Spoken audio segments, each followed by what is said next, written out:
Hey everyone, welcome to Love with Francesca, where we deep dive into relationships, self-love, and the empowering journey to authentic connection and healing. Today, we have Megan with us. Thank you for being here. So happy to be here. Thank you for having me. Yeah, and I just want to share serendipity how I met you for a second because Yeah. I met you at a point in running my business where I was very lost, very confused, very frustrated with the systems that I had learned. They weren't working for me. I had invested a lot of money. I had made close to nothing back. And I was like, okay, what the heck do we do right now? And then I was like, okay, let's just take a deep breath. Let's take a step back. Let's reevaluate. Let's pivot. Let's figure out where to pivot. And then everything happened very serendipity where I was like, you know what? Let me stop listening to what other people say I should do to run my business. And let me start listening to what I want to do. And then when I did that, there was a model that I wanted to implement with my business. And then a friend, the second I thought, oh, I would like to do that, a friend was like, there's this guy who's like the guru of memberships. You should sign up. And I was like, oh my God. And then I go check and his yearly workshop, free workshop that he only does once a year was like 2 days after my friend told me that. And I was like, oh my God, have to sign up. And then by absolute chance, you and I were in this workshop that had like 500 plus people in it. And we got put into breakout rooms. And there was just one random little breakout room where we were in it. And I was like, kind of vibe with her. Let's connect afterwards. Yes. And now we check in every few weeks or months, and it's been really nice. It's been very grateful for our friendship now. It's been so fun. And you're right, because when you go to those huge trainings, you just never know. And you're right. It was Yeah. completely serendipitous that we were in the same breakout room. And it's been so fun to Yeah. get to know you better. It's been wonderful. And then also the coolest part was that some of the things that I struggle with in my life and in my business are things that you help women with. So just by chit-chatting, and there was even one time where I'll just give a little testimonial. If you ever need help with your self-worth and building your career and your business, Megan is the woman to call because Like, one day she just went into her coaching mode with me and incredible results have happened since. And ever since then, I was like, okay, I need to figure out either how to work with this woman or how to promote this woman or something, because it was just so incredible. I So love it. anyway, let me read a little bit just so people know why I'm gassing you up so much. So, Megan is a leadership coach and the founder of Megan Akatu. Is your last name Japanese by any chance? It is Nigerian, actually. My husband's Nigerian, but I get that question a lot. Is it Japanese or Nigerian? It is Nigerian. It is Nigerian. That's so cool. Yeah. So coaching and culture, where she specializes in developing authentic and aligned leaders in mission-based organizations. It's beautiful. With over 20 years of experience managing high-performing teams, she has mastered the art of creating brave spaces built on trust and empathy. Her philosophy is simple and powerful, which is innovative organizations begin with inclusive and transformational leadership. She also lives in Massachusetts, and I have not been to Massachusetts since we became friends. My sister lives there. I used to live there, but hopefully I will so we can finally meet in person. That'd be so fun. So, Megan, can you tell our audience a little bit about, obviously we just kind of described the work that you do, but maybe if you could share a story or an anecdote, like what inspired you to get into this space and to literally build a business out of it? Yes, such a good question. So if I back up in my previous organization, I'd been there 10 years and we were in COVID. And then George Floyd's murder happened, and I actually had raised my hand to take a leadership role within diversity, equity, and inclusion within my organization. And my division specifically was 1,000 people. And so I wanted to be a part of it. And then I was asked to lead it. And I was like, "Well, if I can do this." And in the doing, right, in the leading of it, I realized, wow, I can really hold space for sharing, for learning, for you know bringing like good intentions to the table.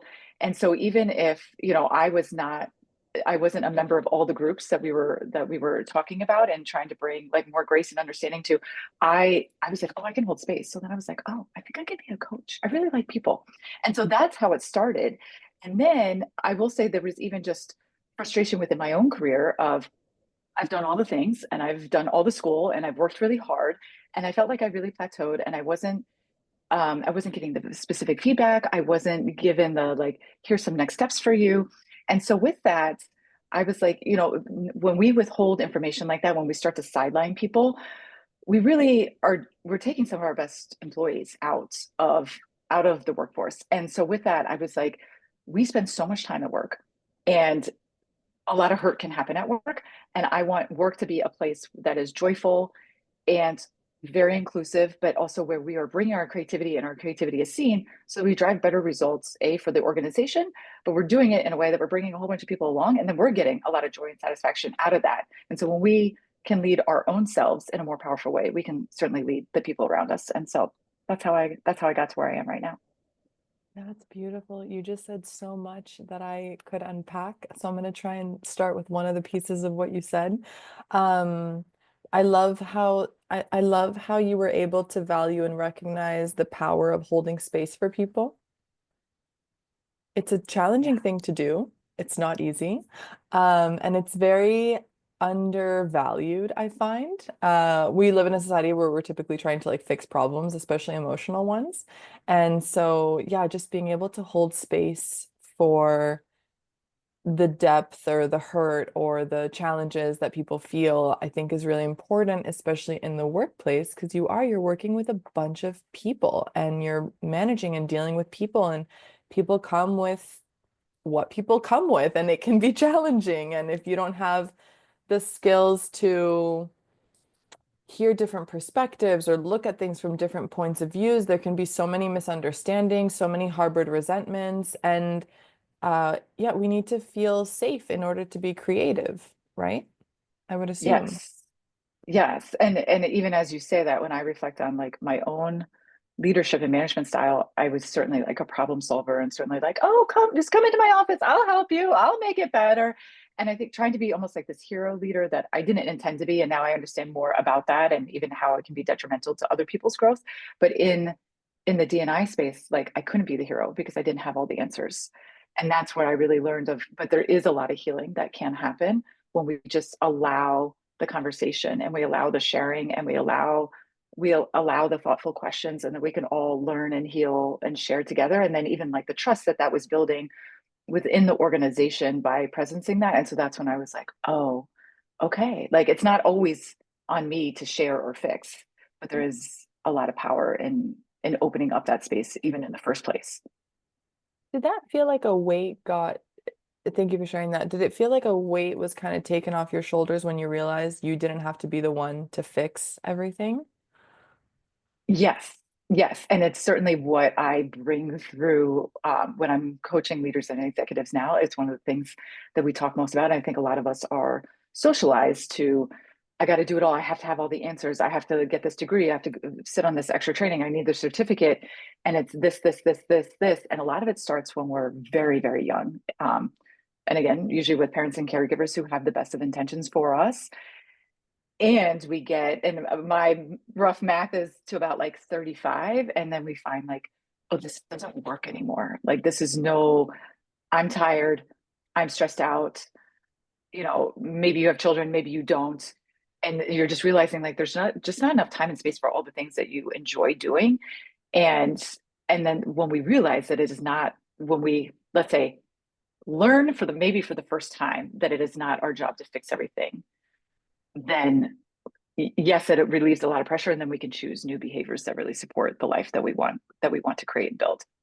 Mm, that makes a lot of sense. Yeah, just kind of like shifting our identity and how we're going to show up in the workplace. There's someone that I work with now. I'm learning about these leadership aspects now, as I tried to embody what leadership means for me and also share with my clients. And I'm realizing what you're saying. It makes a lot of sense. Is that so? I have a client who is in a leadership position and he's exhausted all the time because he is fixing his own problems at work all day long, and then he's fixing all of his employees' problems all day long, and he gets home and he has no time to emotional capacity, right, or mental Right. capacity to then help his wife with what she needs and the children what they need and all that stuff, and he's just like spent by the end of the day.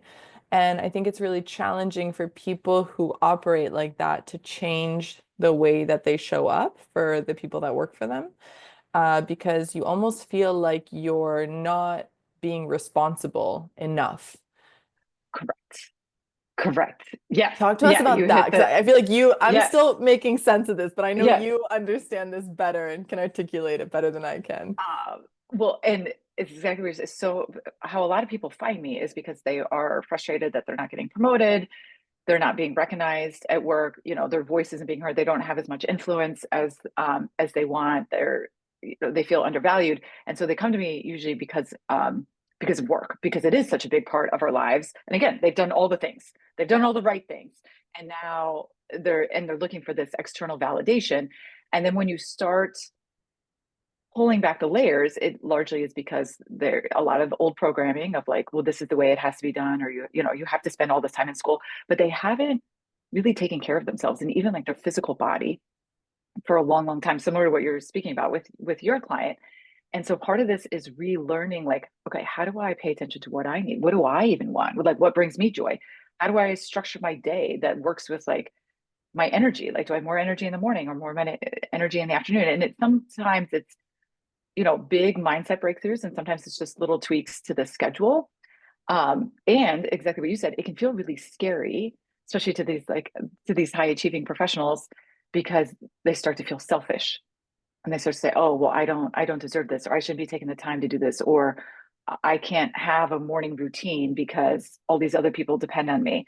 And so we do spend quite a bit of time, especially in the beginning when we're laying that foundation of working through that on a very consistent and accountable basis, so that we can then get to the new behaviors that do support the individual. And then like when we get there, right, then they're more creative, and that's when all the really good ideas come in. And so like the influence and some of the things that they're looking for actually come from pulling back. But it I'm not saying you have to have a coach, but it often takes having someone walk that with you, because Get a to your coach. point, Get feels a yeah, coach. it feels scary.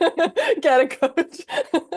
As a high achieving perfectionist in recovery, all the things, call it what you want.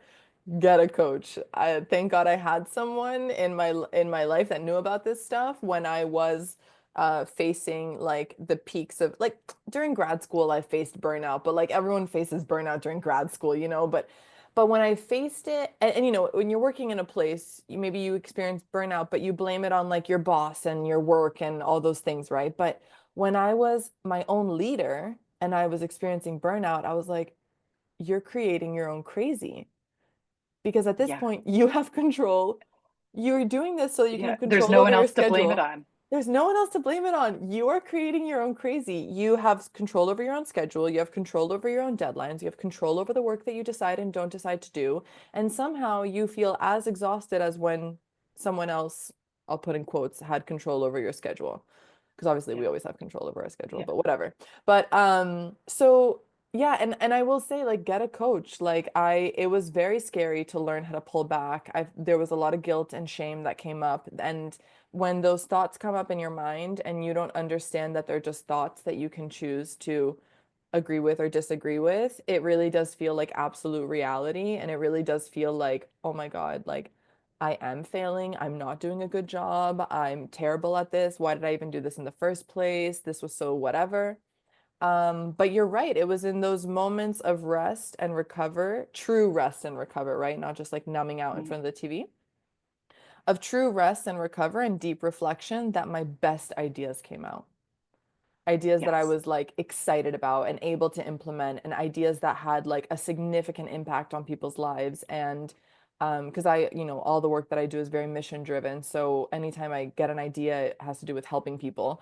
And so then you feel like unstoppable because the idea gives you so much energy. And it's energy that you typically before didn't feel like you had because you're just feeling bogged down by everything around you. I imagine this is something Yes. you see a lot.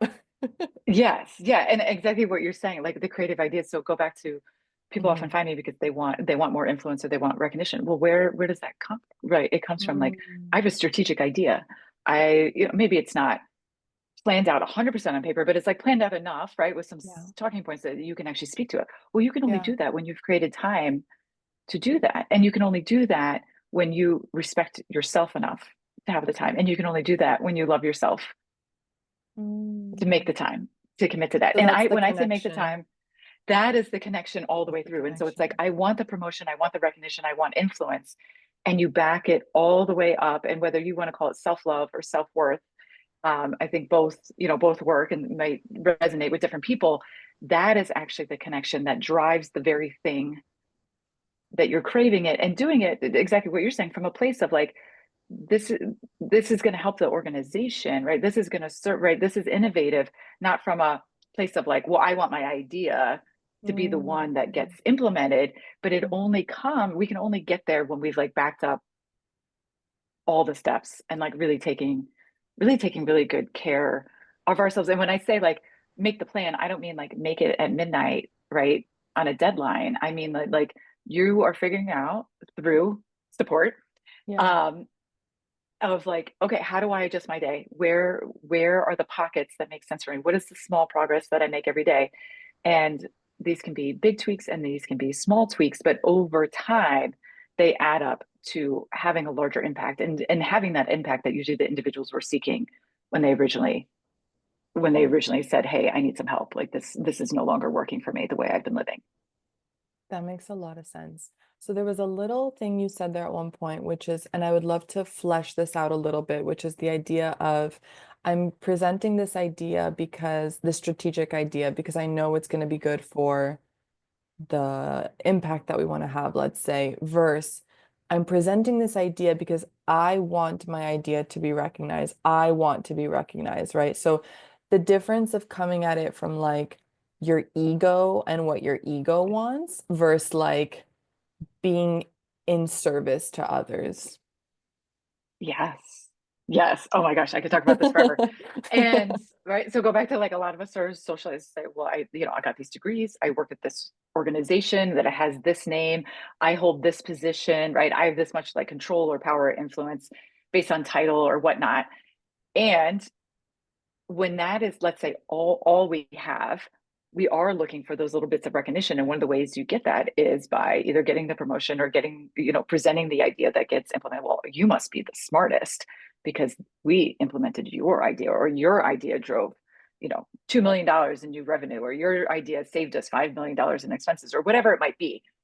When really, so when we back up all that train to self-love of like, I love myself to take good enough care of myself so that I have energy to serve in my organization and also serve all the people and the things that I love to do outside of work. I'm then, right, then the creativity comes. Then it's coming from, oh, like this is innovative. Like this is going to keep us in business for the next 50 years. This is going to serve a wider population of people. This is going to serve people more efficiently or effectively than what we've been doing before. But again, because we are so, I'll say, like socialized to rely on the ego, and you had even said it before, like, I'm not good enough, I'm not smart enough, right? All that stuff that's going in our head of there is so much innate intelligence in each one of us, but we don't know how to listen to it. We don't even know that it's there. And so we really have to quiet the inner critic, really start tapping into like our own innate intelligence, our innate strengths, our innate creativity, listening to it, and then like starting to trust and believe it. And then once we do, more and more ideas come. And then it's like, oh, this is what I'm here to do. Like this is the idea that I'm here to present because of all the things. And but when we stop looking for the external validation for why we're doing it and just start seeing the larger impact because we've loved ourselves enough that we no longer need the external validation, that is when all the magic happens. And a lot easier said than done. And it is a practice. And it actually like it takes years. And not because it's hard, and you can certainly make a lot of progress in 90 days, but then 90 days after that there's even more, and then 90 days after that there's even more, and it's a journey. It's Mhm. actually a really fun journey, Mhm. because It you is. see that you've spent so much energy trying to get the A, trying to get the A plus. And then you realize that it is so much more about just like finding joy and spending time with people you love and like spending time doing things that you love. And then you're Hmm. like, oh, and now I just get to show up at work and be creative because you know that Exactly. you are. Yeah. And then it's like so much more fun. Yeah, and you get to like trust yourself and believe in yourself. Yeah. But we do, and I'll just speak for women, at least what I understand about female experiences in our society. But I I think it's really hard. Like you said, we're very socialized and conditioned in certain ways. And I think men as well. I'm not saying that they're not, but I'm just speak for women now. But I find that women are very often sent messages or directly told or whatever the hell it is, like, don't trust yourself. And so it becomes really challenging to learn. I think it's really challenging because often you don't even realize that you don't trust yourself. That's the thing, is like all these Yeah. symptoms show up and all these Yeah. challenges show up, and you don't even realize that at the core of all of it is the fact that you don't trust yourself. And so you maybe don't trust yourself to speak up in a meeting or present an idea or advocate for your idea. Because maybe the first time you share your idea, the other people don't understand it. That's fine. Advocate for it, right? And so you're right, like we seek that external validation because maybe we don't already feel good about ourselves. And so we need someone else to be like, here's employee of the month, you did a good job, sort of thing. But the thing is that like in my experience, like a true leader doesn't really need, it feels nice when someone tells you that you did a good job, but you don't really need it. And the thing is that if you're sitting there craving for it, like you're not actually leading because you have to be vulnerable. You have to put out your ideas out there. You have to risk it and see if it works. And I think that's the scary part of it all. Yes. Yes. And everything you said, and then compound that on top Yeah. of like our really busy society. And so Yeah. I think you are correct that like a lot of people don't trust themselves. They don't even know Mhm. that they're don't trust themselves. Mhm. And they're not even creating space to get to know themselves because they don't Right. know that they need that in order Yes. to get the other things that they want. And Yes. so when you start getting into this practice of, oh, let me just like listen, right? Like what's coming up, or maybe you journal, maybe you do yoga, maybe you meditate, maybe you pray, right? Like there's maybe you listen to music. Like there are a lot of ways that you could just get a little bit more quiet and still and like just see what comes up. And a lot of this is like we don't need to judge it or shut it down. We can just be like, oh, I'm feeling this today, or like, oh, this idea was sparked today. Let me just write this down. I think this could be beneficial at Mhm. work. Mhm. Okay. But maybe you don't even mention it on the first day because you're still formulating it. And so even Mhm. this idea of like when you speak up in a meeting, are you speaking up because you just want to say something because you want to look like you're engaged and like you have something intelligent to offer? Or are you listening because that's what's needed then? Mhm. But if we're not in the practice of getting quiet with ourselves, we don't sometimes even know, go back to what you said about trusting ourselves. We don't know, we Yeah. can't almost even trust ourselves even just to speak up in a meeting. And so like you, Mhm. even that idea that you had, or like you said, like maybe it doesn't go over well the first time. That could be true. Or maybe it doesn't need to be said right away Mhm. because we just need to trust that like it will continue to evolve and there will be the right time. Mhm. Mhm. And so it's even just like, who are we even in the day-to-day team meeting? Who are we there to be? Are we there to be supportive colleague? Are we there to be the I always have an idea, so I'm gonna like just say it whether it's appropriate or not? Yeah. Are we there to listen and like really listen to what the conversation is, being happened and like do you have something to offer in that meeting? Do you have something to offer later? But again, we only know that when we come from a place of grounded confidence that we know when or why we're contributing. Mhm. That makes a lot of sense. Lots of things are clicking in my head as you say this. But I really love the approach that you take because um, it's very easy to tell someone you should do this and you should like, as a coach or whatever, right? Like Yeah. it's easy to tell someone like here, like you should just like speak up in meetings more and like share your ideas more and things like that, da, da, da. But what you're saying is more like Listen, I don't want to give you like easy little strategies, like you can Google those. I want to actually help you create a foundation for yourself where then you can trust yourself and you can decide for yourself, like you said, like, is this a good time to speak up or is this a good time to listen? And you can read the room by yourself so that you become like very independent in the way that you navigate these situations. And also in a way that continuously builds your own self-trust and self-confidence within yourself. Because also, I find that I'm sure a lot of people that come to work with you are like, Megan, just tell me what to do. Like, I'll just do it, you know? And it's like, that defeats the whole purpose because if you now depend on me to tell you what to do, you're still not building that self-trust. I become your reference point now. Correct. Correct. And I'll say, like, for any, right, any, I work with coaches all the time, but I would say any good coach, you should be able to work with them for a period of time and get Hmm. to exactly what you're saying. Where you can like make your own decisions, you know what Hmm. to do.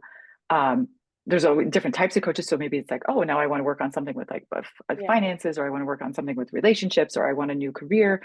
Hmm. But technically, you shouldn't have to work with the same coach forever because you're right. Like you get to a point where it's like, okay, I know what decision is best for me, or like I know when or why I'm speaking up. So like therefore now I'm going to do it. And that you're right, that it shouldn't always come back um to the coach to help guide you through that.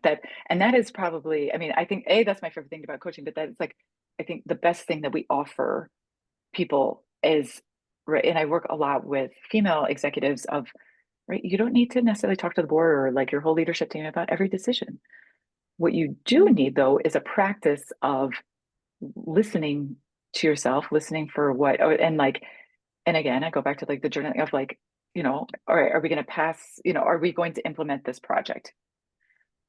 What are those ideas that come up? What are the ideas that come up the next day? What are the things that where you're saying, ooh, like this is never going to work? Is that a real belief?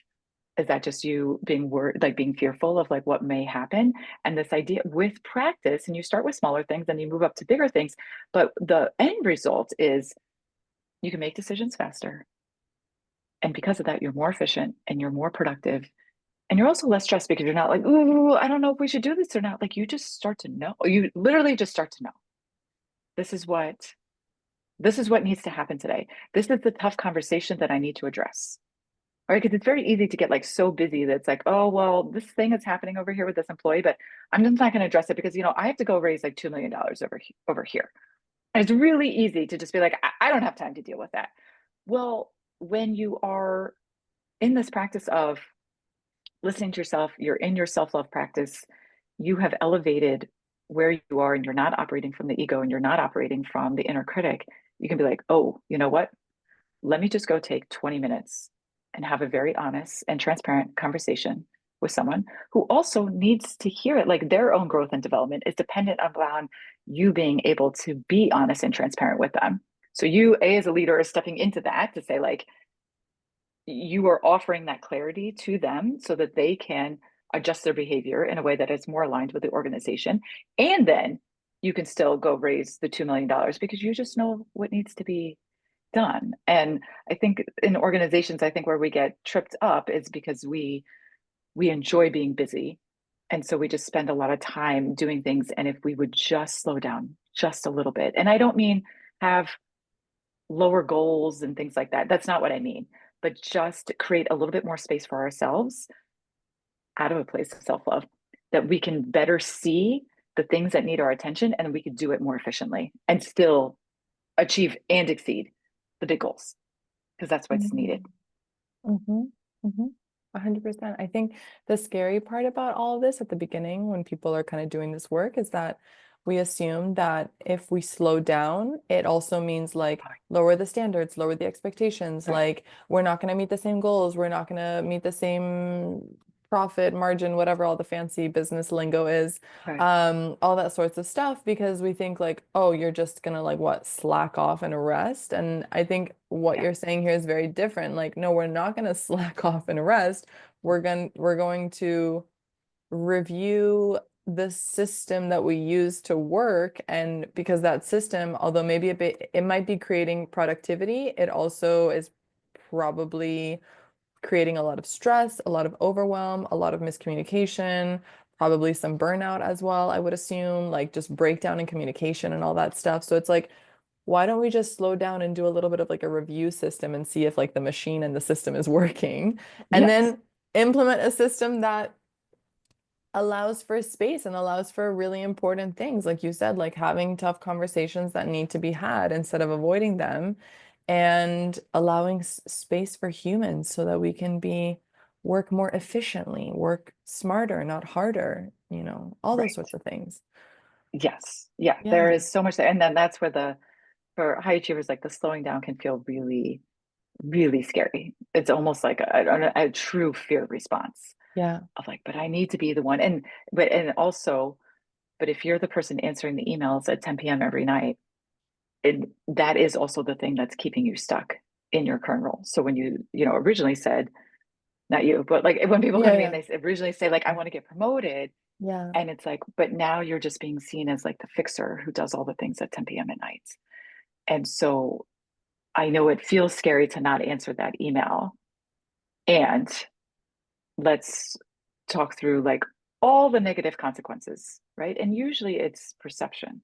I'm afraid that people are Mm, going to think that I'm irresponsible, or I feel like people are going to think poorly of me.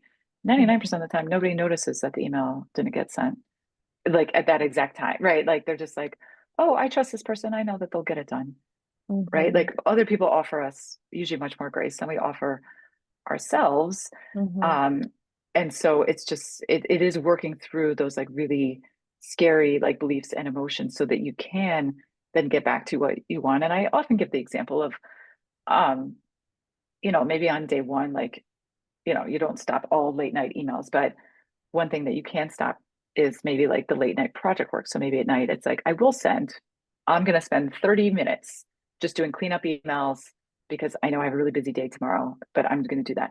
But you're also maybe not up till 2 in the morning finishing a project. Like you actually start adjusting your day so that you can do the project work at work. And then maybe it's just a little bit of email at night. And then maybe it's hopefully it's less and less and less because then you also see the goodness when you were talking about your original client that comes when mhm, you are more present for your family and like mhm, the joy and like that they get from seeing you being present with them, and then the joy that you also get in return by mhm, like being silly and having a dance party in the kitchen, and like that's what fuels you for the next day to go into back into the office, not the mhm, email at 10 o'clock at night.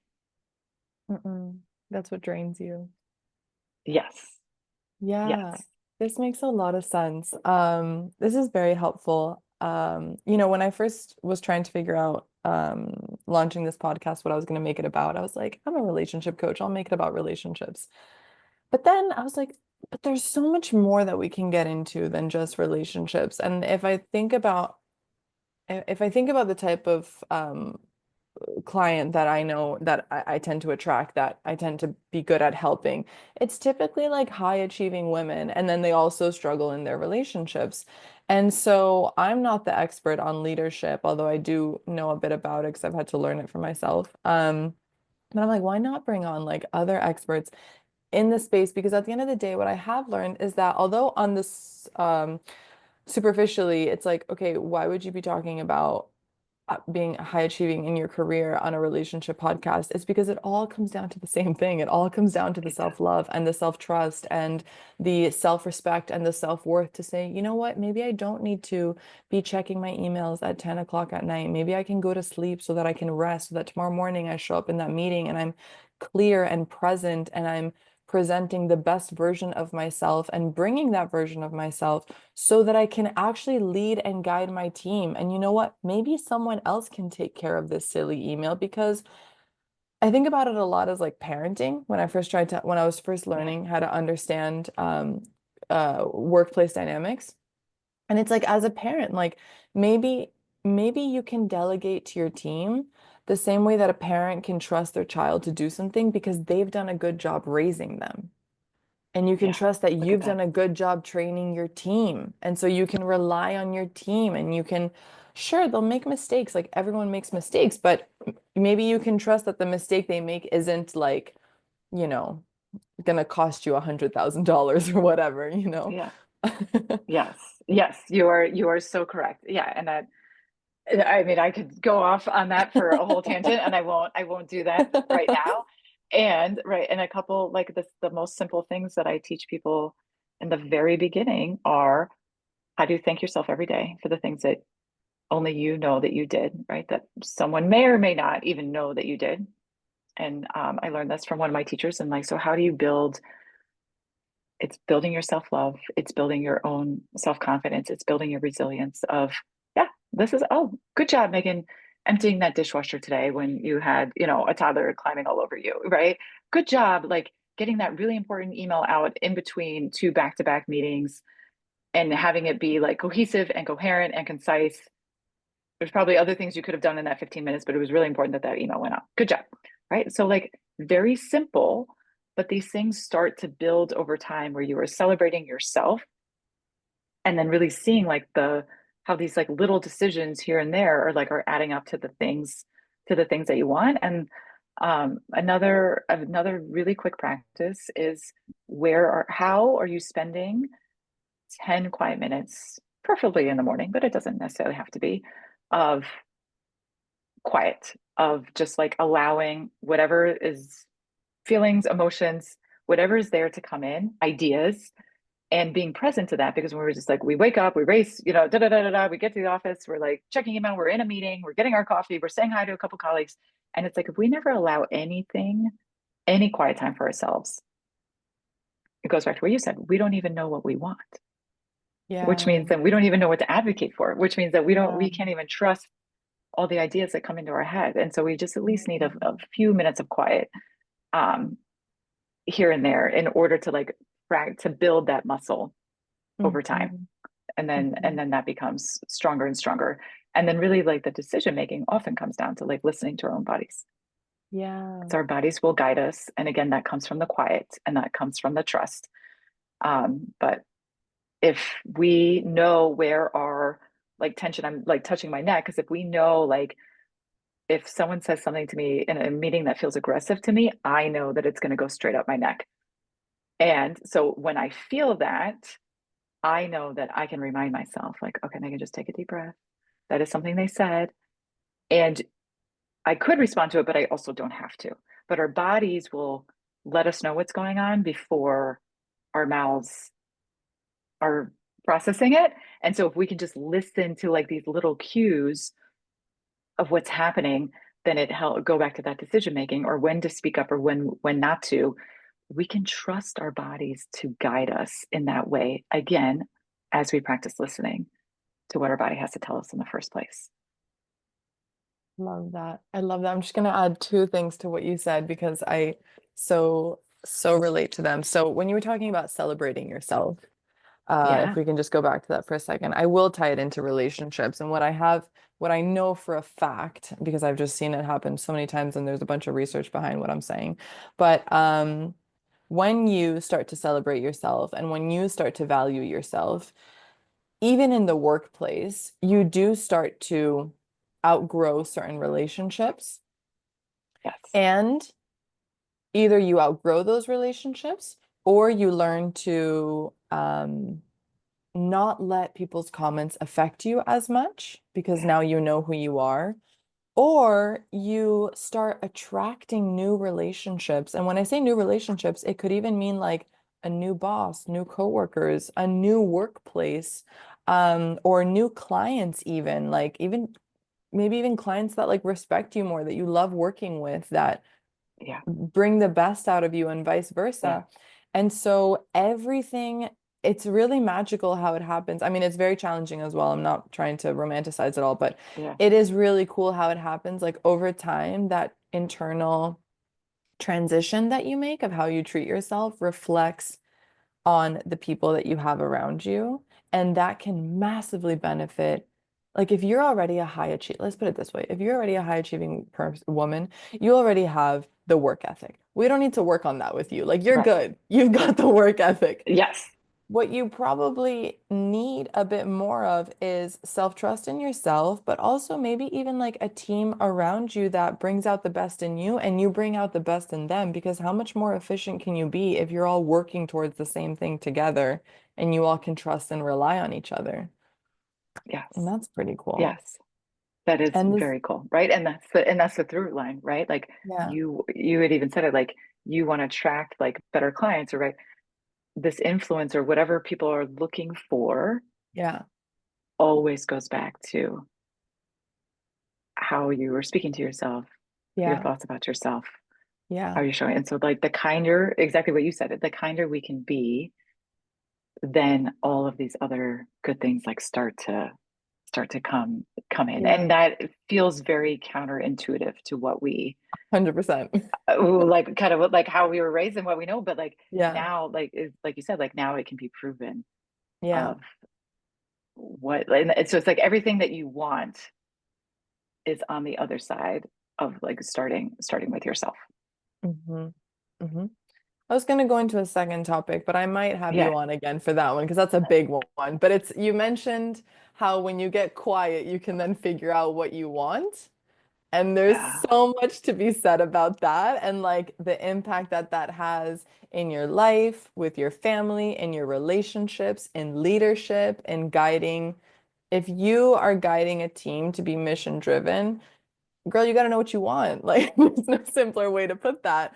But like you said, if you stay super busy 24/7, you can't get quiet. You can't listen to yourself when there is a part of you that knows exactly what you want. You just have to get quiet enough to listen to it.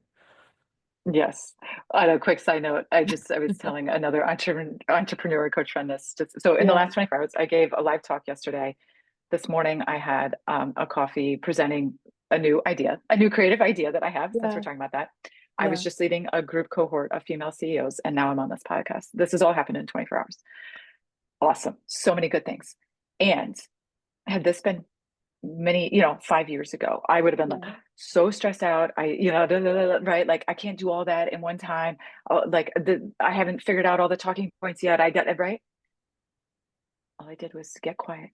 Okay, what needs to happen? What, right? Where am I? I have a couple notes, but it's like I know where I'm going because I was quiet enough to listen to what was needed for each conversation. And now I can Mm. do that in a 24-hour time span. And I don't want to So say no prep efficient. went into it, but Yeah. like Yeah. prep goes into it, but not stressful Yeah. prep, and not from a place of like, oh, am I going to be smart enough? Am I going to say all the right things? Well, it's never going to be perfect anyway. So Yeah. let's just have an authentic conversation. But this is what I'm teaching leaders to do, of like, this is what is available to you when you can get quiet. You can Mm. do all these things and I still have feel like energy at the end of the day. I feel like that's exactly what us high achievers want. We're like, give me the solution to be able to do all the things that I want to do, just without being super stressed out all the time. Yeah, because who wants that? Who wants that? Well, and that's even when you were joking earlier about like hire a coach. Well, coaches help you collapse time, right? So Mhm. if you're a high achieving person and you're like, you want results faster, a coach will get you there faster. Yeah. You will collapse time. And now as a coach, I hire coaches all the time. Pretty much always Yeah. have some sort of coach that I'm working on. So it's like once you do it, like once you're in that world, you're like, well, I Yeah. know how beneficial this is. So I'm just going to keep hiring my own coaches. Coaches hire coaches all the time, which I think is kind of Yeah. like an unknown fact. Yeah. So Yeah. I think it, it is. so if you're looking for that efficiency, it's like it's available. Yeah. There was a period there where my mom couldn't keep track of all the people that I had hired to help me. She's like, wait, this person and that person. She's like, Francesca, are you okay? I was like, yes, I want to keep getting better. Like, I have places that I want to get to, and I'm humble and aware enough that I have no clue how to Yeah. get there. And there's other people who know who can guide me. Also, for any, tennis fans or lovers, but big athletes like Rafael Nadal or Roger Federer or Serena Yes. Williams, they have like 10, they have so many coaches Yes. for so many different Yes. So many things. Like, things. it's Yes. good to have Yeah. help and support in your life. Yes. Yeah. Because they know to operate at that incredibly high level, right? They need the support of multiple different people. Like one person couldn't serve all that. So it it is fun, and it is go back to like it's a journey. And right when people are curious, right, the journey's available. 'Cause it could be Yeah. so much more fun. It could be so much more fun than being stressed out. I'm gonna have to cut us off here just because I know that I could keep talking to you for forever. But I really appreciate you coming on today and thank you for sharing this with us. I think a lot of people are feeling really stuck in their lives and their careers, and there's so much more that they want to be able to do. And I think the solution that we go to when we're high achieving is work more, try harder. And it's really beautiful the way in which you're able to describe like the connection between actually to get to where you want to get to, you kind of have to do like not the opposite, but kind of the opposite of what you think you need to do. And I think that's going to be really helpful for people. So thank you, Megan. Thank you so much for having me. This was a pleasure. I'll see you soon. I will see you soon. And before we wrap up, I will add some show notes, but where could people find you? Yes, absolutely. So meganakatu.com. So that's Meganakatu. And I'm also active on LinkedIn and Instagram under the same name. So you can find me there. Amazing. Thank you so much.